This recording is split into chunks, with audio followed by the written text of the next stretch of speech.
Well, in fact, the letter is more addressed to the Chancellor. The Treasury has been publishing economic analyses which indicate that the impact of a no-deal Brexit would be catastrophic. And the letter is not just signed by parliamentarians, it's also signed by economists and a number of other people. And all that we're simply doing is asking the Chancellor to produce the economic models upon which these analyses have been based.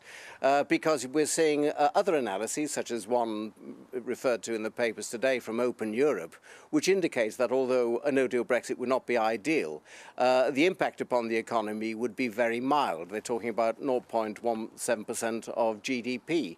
So clearly they can't both be right, and we think that it's right that the Treasury at such an important time should be publishing the figures upon which they've carried out these calculations. That there's a great deal of concern about both the Chequers proposals and the proposals that are now emerging of continued British participation in the customs union.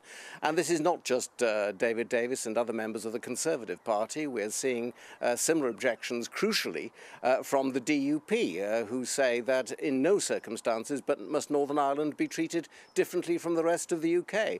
And, you know, I have a huge amount of sympathy for the Prime Minister, but at this moment leadership is called for, and we need to make sure that we're not stuck in an arrangement indefinitely that will be to the economic and other disbenefit of the UK. I think that the European Union has pretty cynically weaponised the issue of the Northern Ireland border.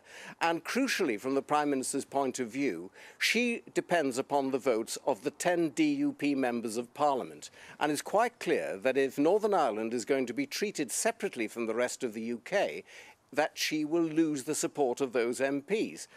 So I think that the Northern Ireland question is hugely important, but it's got to be handled sensitively, and it's got to recognise the fact that Northern Ireland is an integral part of the United Kingdom.